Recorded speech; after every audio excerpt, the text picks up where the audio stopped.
Today I have this guest, and I can't tell you enough why I'm so looking forward to chat with him. He's been a great supporter of farms and ecosystem and is building wonderful things, but I don't want to give you any spoiler. Let's welcome Lindsay. How are you doing? Thank you. Yeah, doing good. I'm glad to be on this podcast with you. It's funny. I mean, we've known each other now for a while, but to be chatting with you about Hedgie, hopefully some farm scent as well.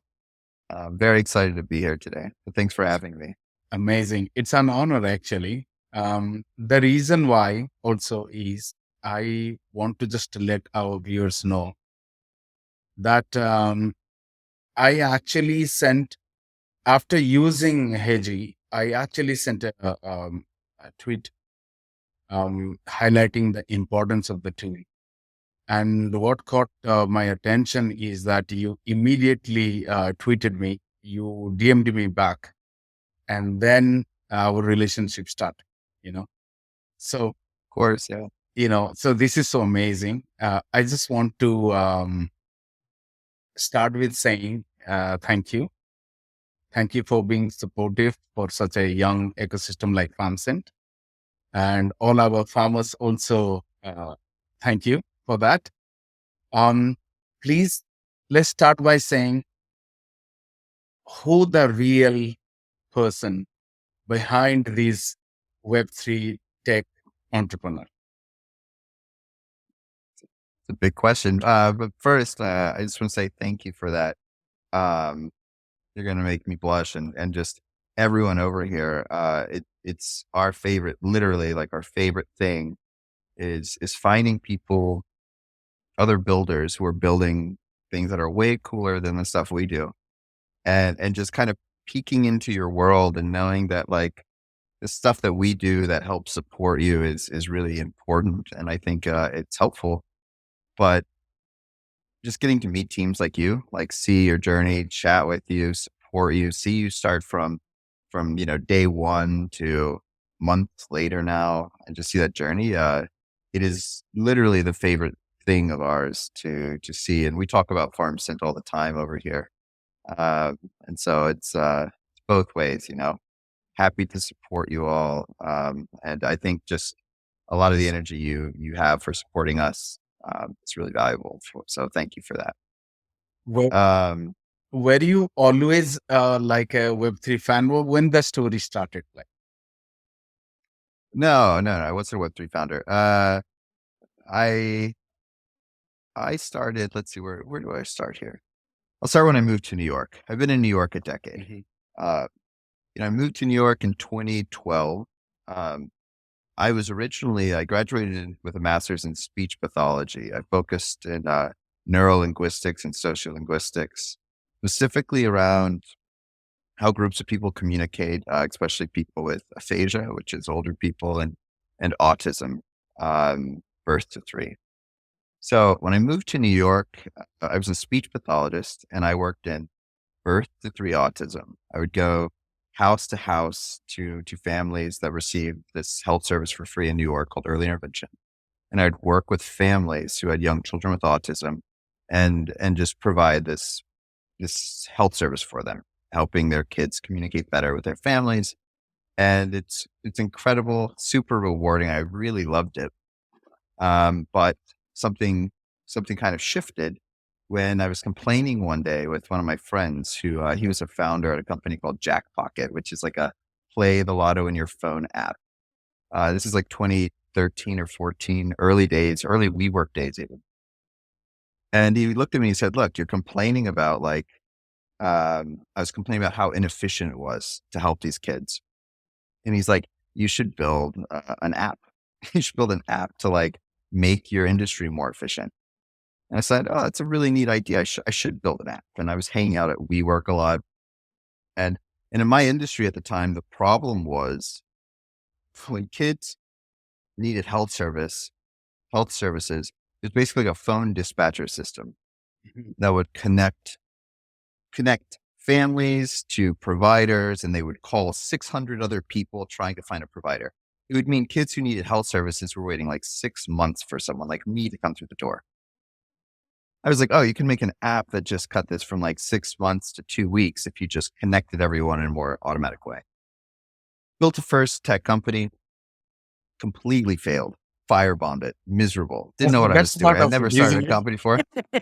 I was miserable. I was so bad, so bad.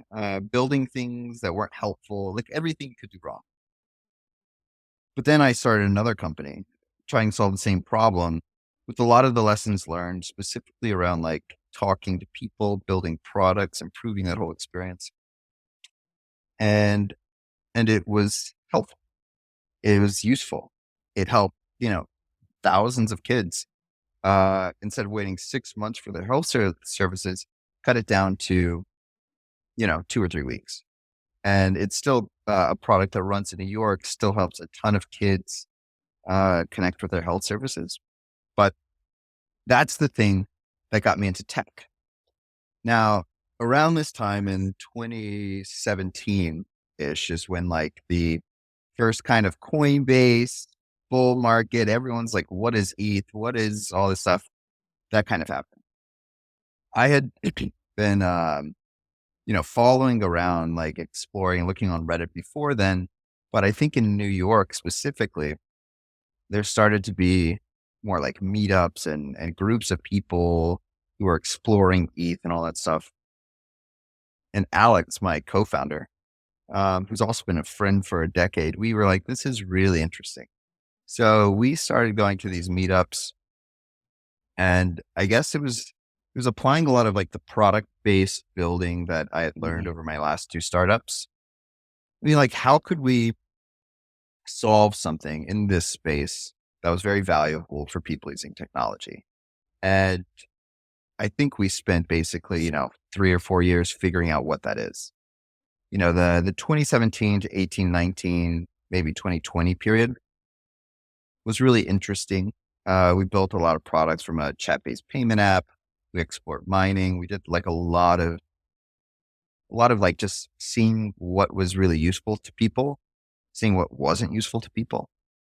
And I think over the last 2 years with Hedgie is where we've started to really focus that and really focus at the core of the thing we want to do, which is building products that solve real pain points for real people.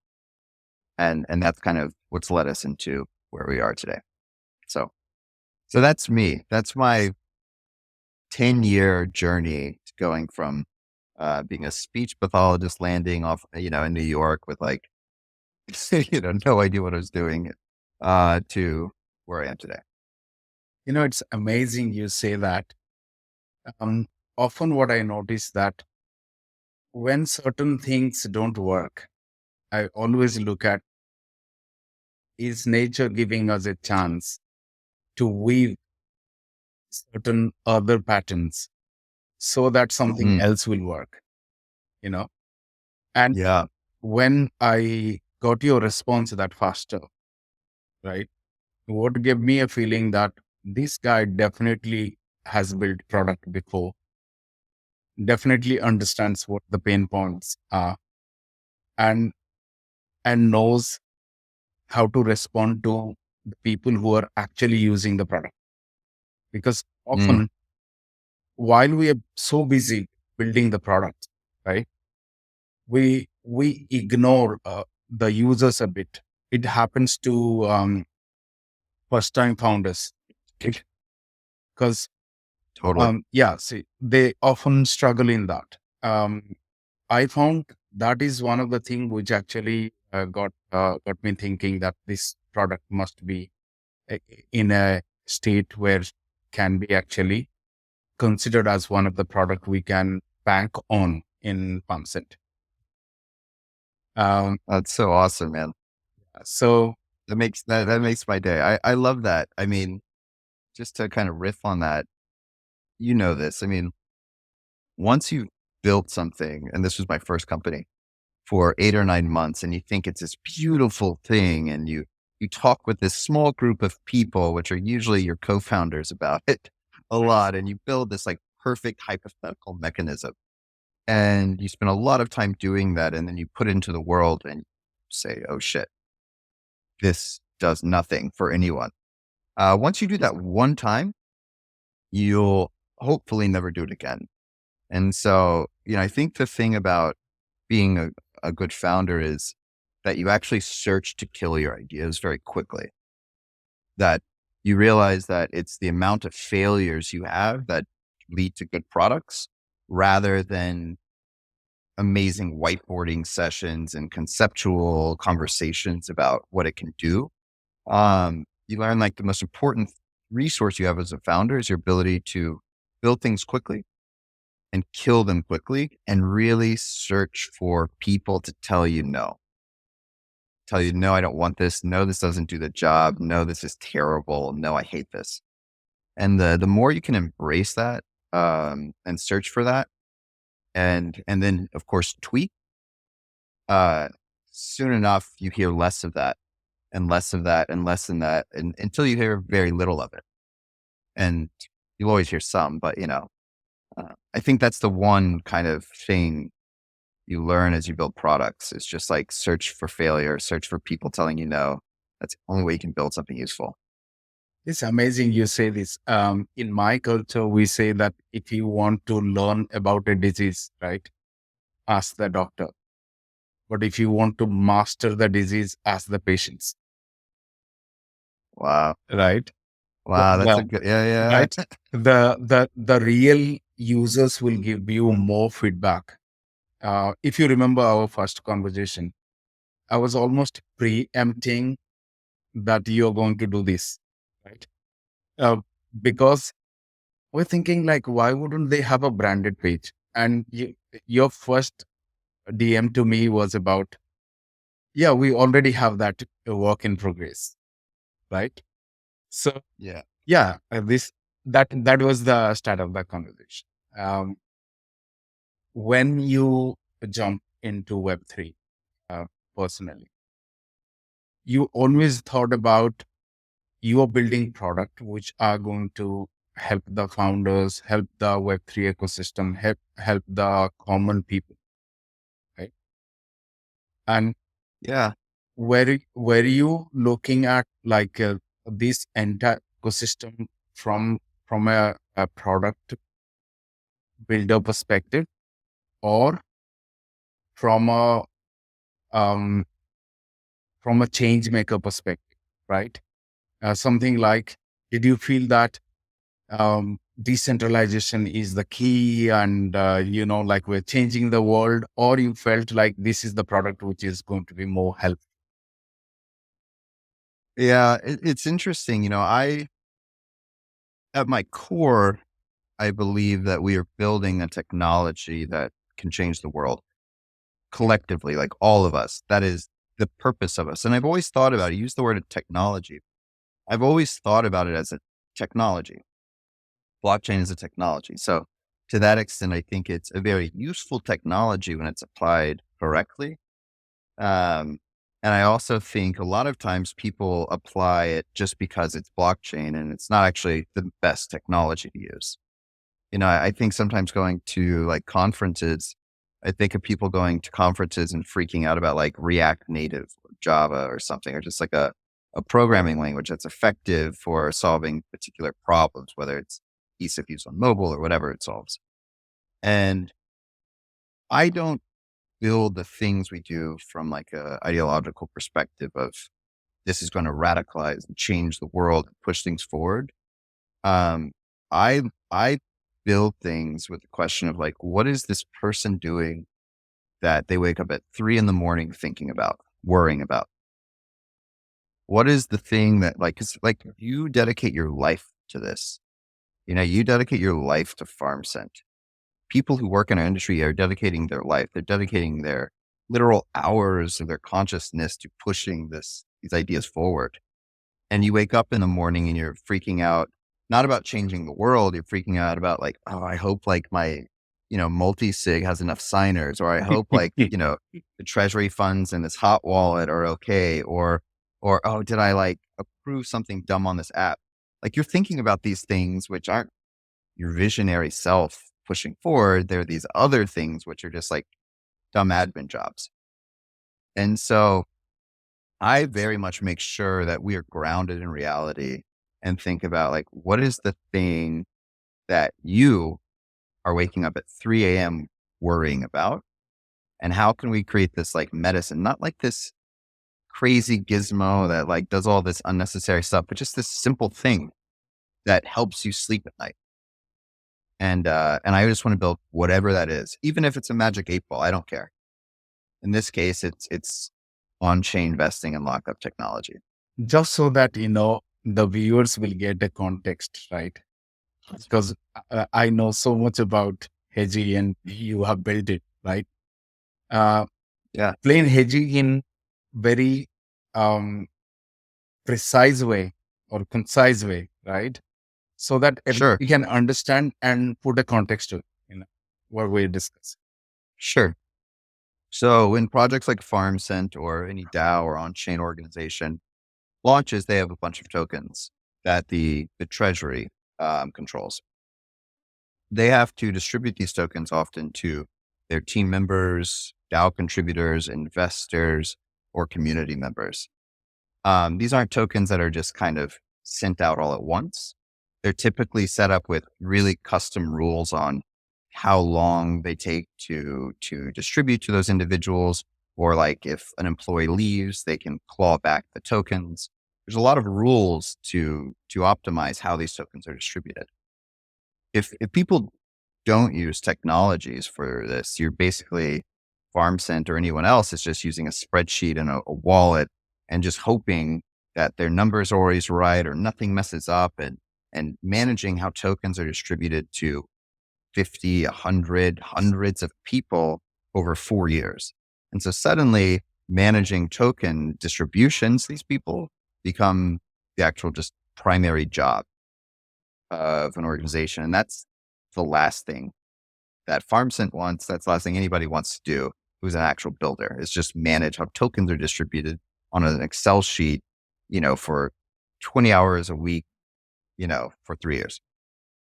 So we just build the technologies that automate it, the things that let you allocate tokens to your team, your investors, your community, do a couple of transactions, and it just streamlines the whole process and just takes this entire messy workload, makes it very simple, and automates it for everyone, while also giving people great dashboards to manage it or claim or interact or become deeper involved with the ecosystem that they belong to.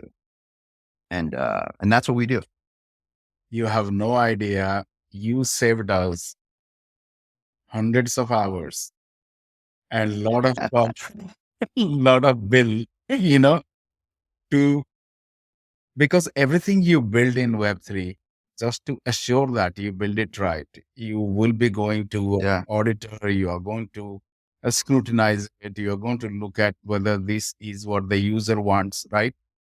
And if it is not core part of your offering, you tend to not pay that much of attention. Like with Mm. consent, I want to build farmers marketplace. So, Like what you're really good at, right, which is like your passion, right. something you love. So if you ask me, like, manage the vesting schedule of the investor, oh well, I didn't come here to build that, right? So the first thing I I was know. asking the team is like, please find some tool. I don't want to build the same thing. So when they started building, I was actually in touch with another provider, right? Magna or something like that. So I said, okay, let me just go and search and find out. Somebody must have done something to this, right? And I came across Hedgie.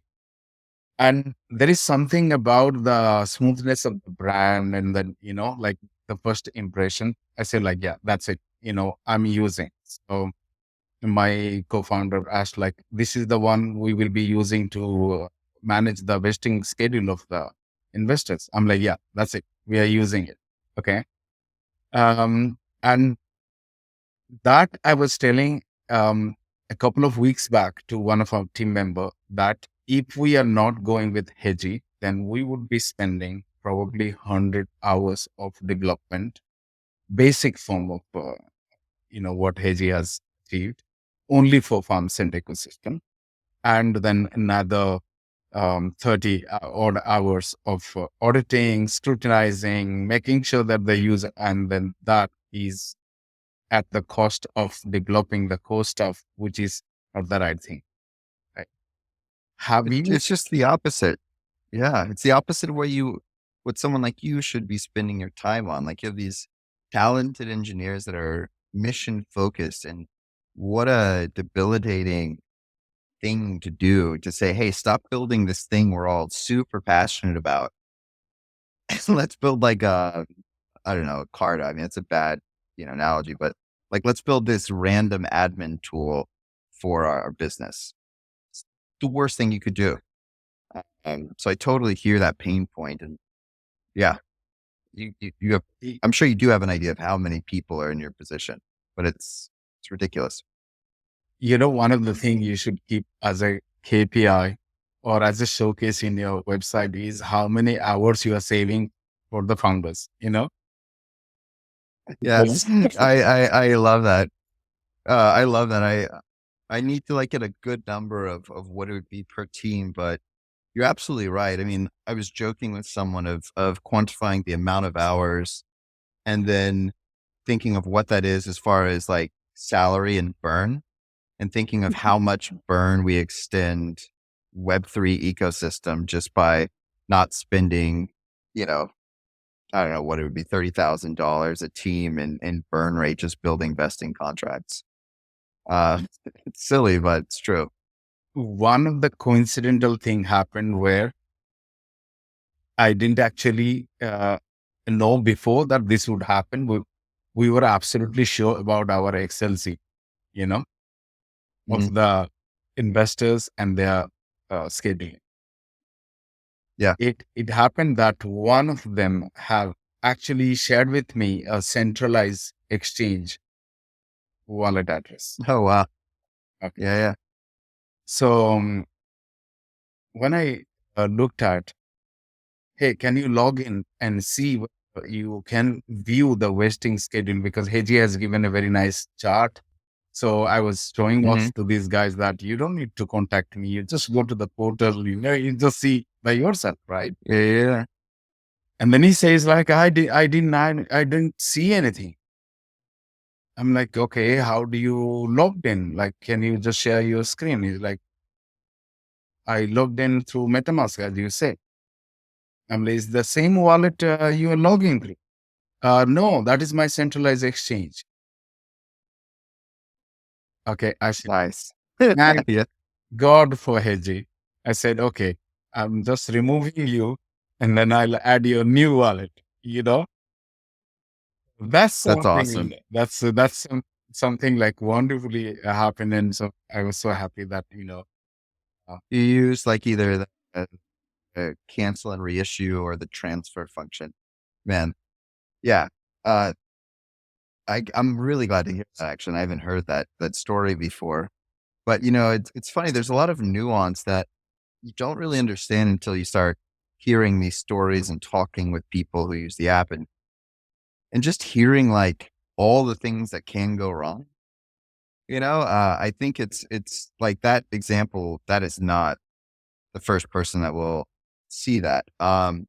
And there's a lot of other examples. There's one example where someone used a really old multi-sig, like a pre-Gnosis safe multi-sig, and it couldn't accept ERC 721s.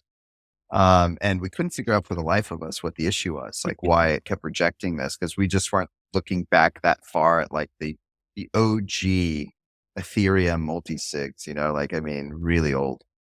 Um, and I think building products is a mix of talking with a lot of users, but then it's just being in the water and seeing all of the use cases and features that they need.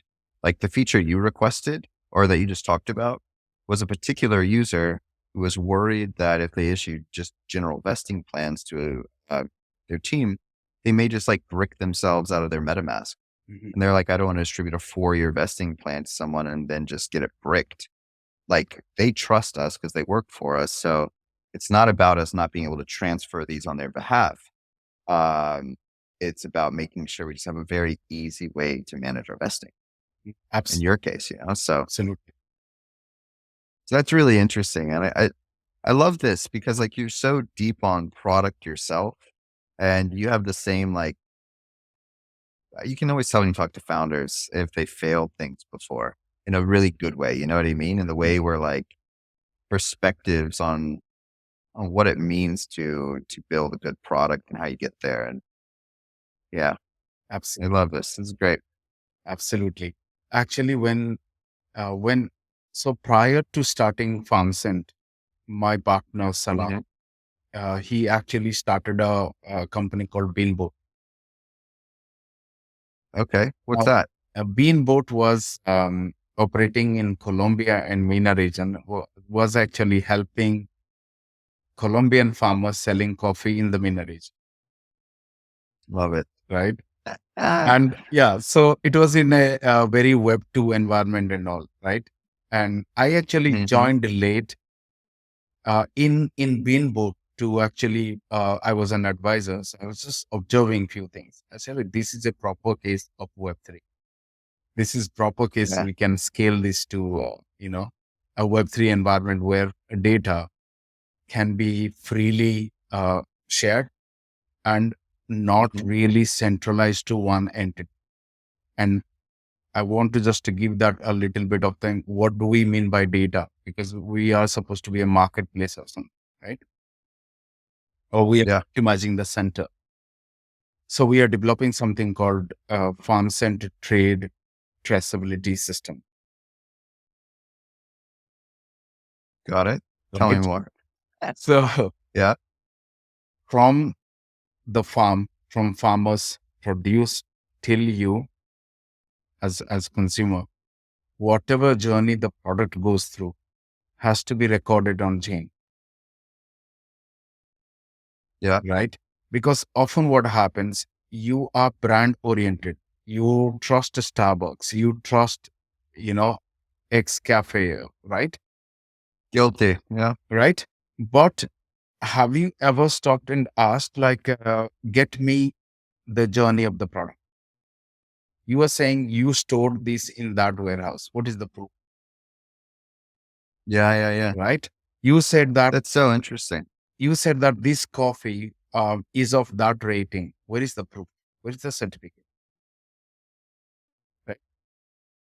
So what Yeah. we're Yeah. doing is we're developing this where this, of course, we will open source it. Anyone can actually take this and build on top of it.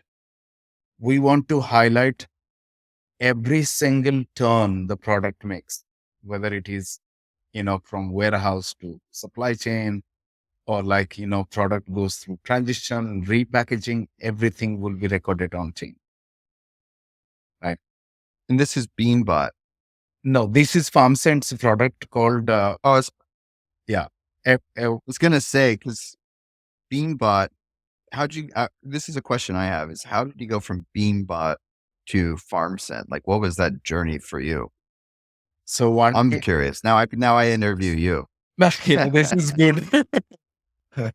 So one day, I was looking at one of the common issue why Salah is my partner, is unable to make Yeah. um, profit in the company, Binbo. And Yeah. Salah did this as a social enterprise, right? But I was of the opinion that you need to make profit to scale. Eventually, you need to make profit to scale. Because he was helping probably 20 odd farmers. Okay. Hmm. I was thinking he was in a position to help probably 2,000 farmers, Yeah. right? So when I was looking at all the finance and everything, I found that it's not scaling because people have perception that it is a charity organization, Oh, interesting. right? So investment is Yeah. not coming means Salah is unable to buy, or Binport is unable to procure a lot of products. If they cannot procure, they cannot sell. So Hmm. whenever I check, do you have coffee? My partner would say, we ran out of it, sold. I said, which means you guys are sitting idle for 6 months. because your coffee are always sold and is always great coffee, and they get the buyer and it's sold. So, Just can't keep inventory. Well, right. So I said, like, how do we utilize these 12 months that we need to be completely packed, which means we need to scale. And then why we need to scale only, one SKU? Let's do multiple countries, multiple SKU, which means now we need to take um, a bin board to such a scaling level that it can almost get into this auto mode of functioning. hmm But there was a problem. I came across with this data, like how do we, achieve this by, can we store this in a centralized server? That led me to go towards decentralization. oh, it's so interesting. And then That's awesome. I presented this to my partner and he said, you know what, let's just do it. So That's we that's actually so cool. closed the company Binbot Yeah, of course. and we started farms. That makes sense. All right. Because they sound like they were kind of in the same vein, but this is essentially just all the lessons learned from Beanbot applied to like FarmSense and actually using the technology, not just slapping technology on like a random thing, but actually using it to solve a problem you had, like a core business problem you have. Absolutely. That's beautiful. That's beautiful. I love that. That's a great story, man. So often people replace a success story, you know, I mean, Mhm. a kind of a failure with a success story, right? But in our case, Binboot was actually success, but not at that level. Mhm. But we Yeah. replaced with story farming, right? Yeah. So, Yeah. Yeah. Of course. but Well, all when the your learning, problem, when as your you said, barrier actually, is, all the learning, as you said, came from um, Binboot and came from my experience with the layer one I was building. So we said, okay. take the Web3 learning, take the pain point, and try to optimize the center. In If you look at a country like Indonesia, where a farmer is selling you coffee for $1 to the next guy, which is a broker, and you are paying say $10 or $12 in Dubai, you are not asking the question why the farmer is charging me that much. You know, $12 is too hmm much, right? You're just paying, but you're thinking that yeah, the farmers are making too much money, right? But in center there are too many people who are actually charging. I'll tell you, just as a naive outsider to your industry, I've never thought, I've always thought farmers, this is just my perception of, I don't know, news and a bunch of sources, but um, are making a lot of money. I always think I don't even know it. I just think it's like the trucks, the shipping, the brokers, all the people in the middle who have to take their cut, um, which is why it costs so much. And I think about it more now than ever. Every time I go to the grocery store now, I'm like going broke. But it's interesting to hear this as well, because what you help do is create more transparency from, dirt to shelf, basically. Yeah, transparency is the core part of the system because Yeah. when you are keeping the center transparent from the farmer till consumer like us, there will be a natural competition which will take over. Because if you're charging more for one of the element, there is another guy who will say, "Let me do it for cheaper than what Busy has done." Yeah. In that way, slowly and slowly, the center is getting optimized. Do you think with your industry it could also lead to just discovering natural redundancies and cutting them out? I always think about this. There's a lot of, in every industry, there's a lot of brokers and middlemen that exist. purely because of the opaqueness of operations, purely because people don't realize that this person exists. And there's something that when you build transparency, there's multiple efficiencies that come from transparency. One is awareness and competition of price. The other is efficiency of systems. You know, if you have an engine going in a car and you're like, wow, it's like, I don't know, very inefficient or whatever, right? You have no idea how the actual engine works. You're just like, wow, it guzzles a lot of gas. But then when you start to look at it and you see all the things that make it inefficient, you're like, build a more efficient engine. If we just did this, took this, did this, changed this. Once you actually start to see something and understand how something works, you can you can make it more efficient just by completely reorganizing the structure of it. And I feel like that's something that if you ask me like what the flow is of my food, I have no idea. And but if you gave me a spreadsheet and you said, here's the 15 people who touch your food, I'd be like, what happens if we cut out this person, let this person, replace this person? I feel like you may be exposing some of that in a good way. Yeah, I think also there is a conscious decision by me and my partner, both of us, that we are optimizing but also creating alternative opportunity for the center, because even the brokers are humans and they also need to make money some to survive, right? So what we're saying, go, why don't you just start a warehouse and Mm, Farmcent will partner with you, right? mm, Why don't you do a packaging part? We partner with you, right? In that way, mm, you're making them be part of something which is actually contributing than it is just a red mm. ribbon thing.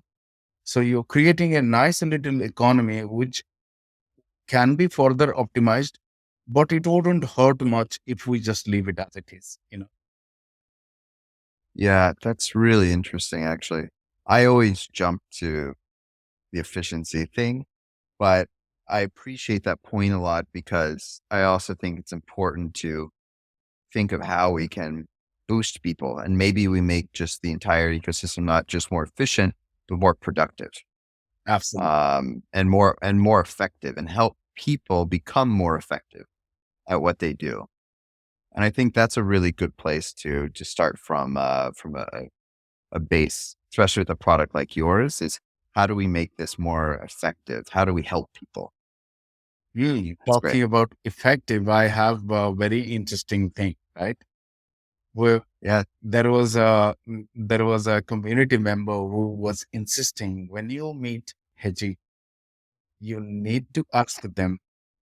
I'm so excited to know what they're building next. You know? Oh, yeah.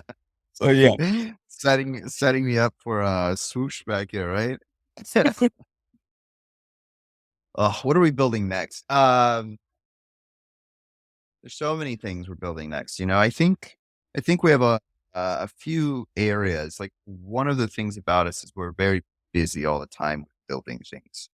Um, the core products, like the ones you've been familiar with, we've created these products for teams to distribute vesting tokens and investor lockups. And then we just naturally talking to people, we hear the other things they've wanted solutions for. We hear grant programs. So we launched the grants app and that's used Arbitrum's SCIP grants and a few other teams launching with that as well. But one of the things, we are rolling out, I think this week, people have wanted to better control how they distribute tokens to their communities. And, when you're launching a community, the most important thing you do, one of them is distribute tokens to everyone. And you may distribute tokens to 10,000, 20,000, 30,000, 100,000 people. You can do it through airdrops. You can do it through like setting up a claim, like a Uniswap style experience. And I've always liked the claim.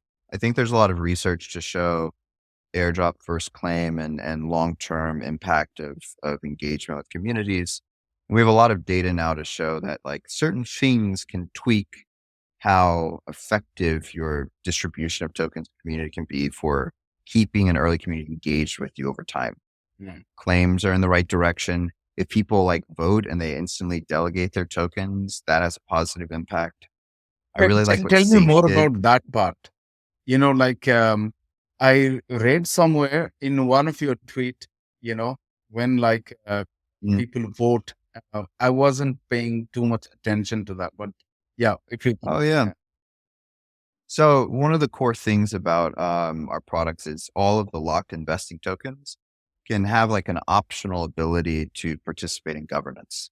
That is, if you use Snapshot or on-chain governance, like a Governor Alpha Bravo on Tally, um, you can allow your either if it's investors who have locked tokens or team members who have unvested tokens, you can still give them a voice in the proposals and direction that you are pushing your DAO towards. And I think it's really interesting because think about working at a company, anyone in the audience think about this. Think about the people who are launching a company that has a token or a DAO, and think about the people who have the unvested tokens. Those are the people who are like literally building everything every day for the next 4 years because they're really long term aligned with the success. Because literally their tokens will unlock in full in 4 years. So they're not thinking about like what's the best thing for tomorrow. They're thinking about like what's the best thing for year 4. Typically, those are the people who can't vote in the direction of the DAO. correct. They're the only people who can't say anything. So we thought, well, we should allow these people when the DAO and the organization believe so to participate in governance. It's not just healthy for the DAO, but it's also energizing for builders. Put yourself, if someone's listening to this, put yourself in the position of someone building something and looking at forums all day and knowing you have zero say in the direction of the organization you're building, the tools, the things that someone will pass a proposal on, and you'll have to spend your time and energy moving it forward. And just knowing like you have no say, you have no autonomy whatsoever. It's not a highly motivated individual, in my opinion. And I think we're pushing the ability for these people to better participate in governance, to give these early ecosystems more invigorated builders. Amazing. Actually, I That's what we're recommended doing. already to a DAO, Cool. and they will be using it. So, and That's awesome. I'm stoked for that. We've had a lot of teams coming on. It's great. I mean, we have around, I don't know, 6 or 7 teams every week just finding us, setting up calls, beautiful. coming on. And I feel like we've hit this point where, excuse the ambulances behind me if you can hear them. This, this point where we have simple products that help teams and because all of our products are self-service, people can just come to our platform and use them. Yeah, You know, going back, I was talking about the claims product. We have a claims product that is live. And just today I was looking, Silo Finance announced they just came to our app and just used our claim product to do, send up a claim for 3,000 people. It's what it was built for. It beautiful. was literally a tool Beautiful. that was built for this. And last week we had Rockify and Knights of Degen use it. And I feel like we're just starting to have these tools that create real use and value for teams like you and for others.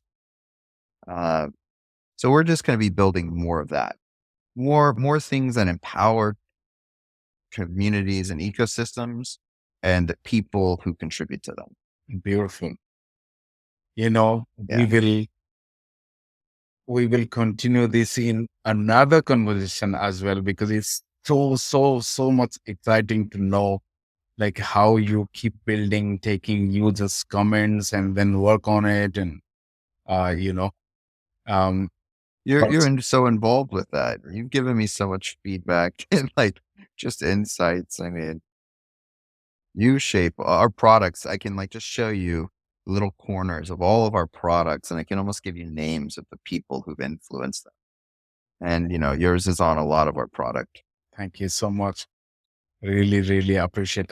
I have to give you or put you in a very weird corner. Okay. Right. Okay. So we always ask guests what will be a question they want to ask the next guest. You don't know Yeah. who they are, Okay. who all are coming, Mhm. whether they are from the Web3 background or Web2 background or building some tools, or they have excelled elsewhere, or it could be someone who's really popular, maybe Sandeep from Polygon. You never know, right? So Yeah, what yeah. would be your question? Oh man, that's such a hard one. I thought you were going to ask me one first, so I could at least get like some context of Because what I should ask that was someone. mine. No, I was in the first episode, so I will ask you a question actually, and then you Okay. take Yeah, my yeah. two. Um, my Okay. question would be, um, would you sacrifice, you know, your Mhm. time as a founder building the products you're building, okay, to have a instead you would have a comfortable life? Sacrifice. Would I basically swap this life for a comfortable life? Yes. And you already know this isn't a comfortable life because it's building products. It's being a founder. Presupposed. Okay, so yeah, I mean, would I ever swap it? No. I mean, that's just it's not my frequency. You don't have a choice in that answer though. Like I'm not like this because I chose to be like this. It's my resonant frequency. I thrive on the unknowns and chaos and building and feeling like the closest thing I can feel to an inventor. Uh, so no, I wouldn't know what to do with, uh, eating figs and honey and basking in the sun. I'd go insane. I can't. That's just not how I'm wired. Uh, I love inventing things and creating things that are new and working with really talented people to do that. And so that is comfortable to me, if that makes sense. That's like my happy spot. Totally does. And I'm so happy you answered this way because I was hoping that. Oh my God, what? Someone's like, yeah, totally any second. No, I remember my first company. I was a founder. I was an absolute shit founder. Just didn't know anything. But I remember my first co-founder, CTO, technically matched with each other because he was a technical person. I wasn't. I remember him saying like, "Yeah, this is great. We're going to do this company, and in 2 years we're going to sell it. Get we're going to be rich. We're going to buy boats and just like lay out and just like, I mean, we were like never going to make it." And he was already like planning about like making it and retiring and never working again. And I just felt like, it's like one of those things where like, is this what it means? Is that what I launch a company? Because I was just like, I was like, oh, this is cool. You get to like do anything you want. You don't have to go to a 9 to 5 and you can just like build crazy shit for people that like changes their life. And that's what I thought you just did forever. You just do that until like you die. and Absolutely. 100%. and I still think about that because I think some people have that in their mind, but not the good builders.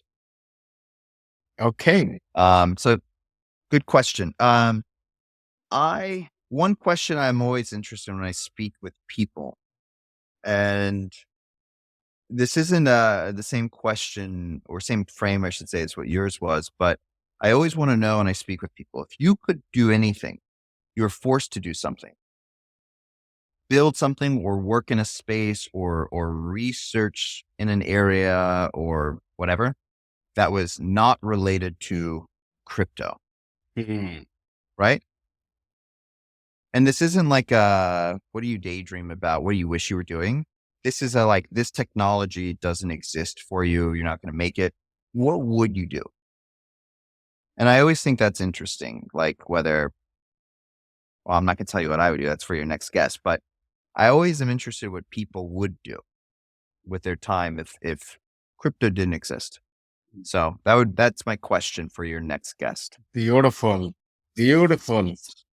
The next guest will have some time to answer that. Oh, that's going to be so exciting. Yeah. Lizzie, it was such a pleasure and honor to speak to you. And um, This has been a pleasure. please keep Absolutely. doing what you're doing, you know, and keep helping younger ecosystems. And now that even Arbitrum has chosen Hedgie, so bigger ecosystem will also recognize what you're doing and keep building these tools and keep helping the Web3 community and bridge the gap between this Web2 and Web3, which you do the best. Thank you. It's such a pleasure. Thank you so much. Thank you so much. Really enjoy this. Thanks again. And I will continue supporting you all, but I just want to say thanks again for all the support and feedback and everything you've done for us as well. So much appreciated. And thanks for having me on the podcast.